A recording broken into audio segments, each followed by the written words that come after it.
Dengue fever. Sounds scary, right? Millions infected yearly.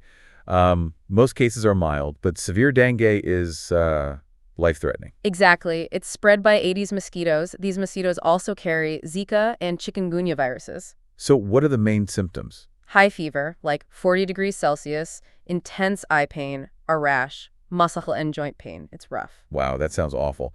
And severe dengue? What are the warning signs? Abdominal pain, vomiting blood, bleeding gums, extreme fatigue. Yeah, this needs immediate medical attention, for sure. How is dengue diagnosed? A blood test detects the dengue virus. It can also identify the specific virus strain. Right. And treatment? Is there a specific medicine? No specific medicine, unfortunately. Treatment focuses on symptom management, lots of fluids, rest, acetaminophen for pain, but avoid ibuprofen or aspirin. Oh, okay. Why avoid ibuprofen and aspirin? They increase the risk of internal bleeding, a serious complication of severe dengue. I see. How does the virus cause this bleeding?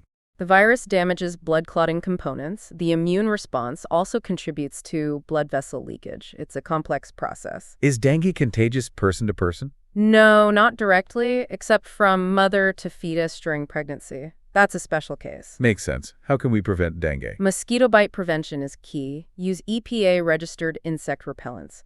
Cover exposed skin. Eliminate standing water. Repair screens. You know, the usual stuff. Good advice. Are there any vaccines?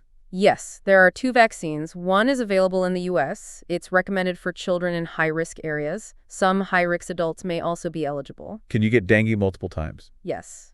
Immunity is strain-specific. Getting infected with a different strain increases the risk of severe dengue. It's not a one-and-done kind of thing. Right. What about dengue during pregnancy? It can lead to miscarriage, low birth weight, or premature birth. Prevention is crucial during pregnancy. It's really important to be careful then. Absolutely. What's the overall prognosis? Most cases are mild or asymptomatic. Severe dengue requires immediate medical care.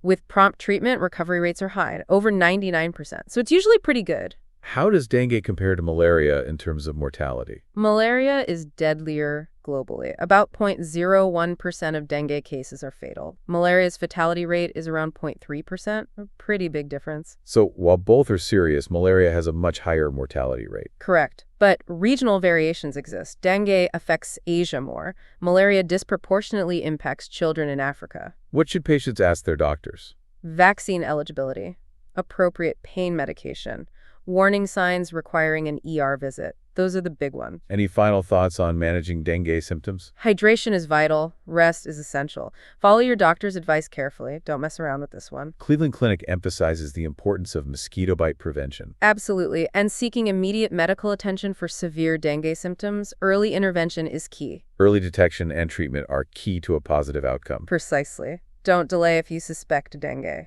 So dengue fever is a significant global health concern. It's important for healthcare providers to be aware of its symptoms, diagnosis, and management. It's a serious issue. Thank you for this informative discussion. I learned a lot.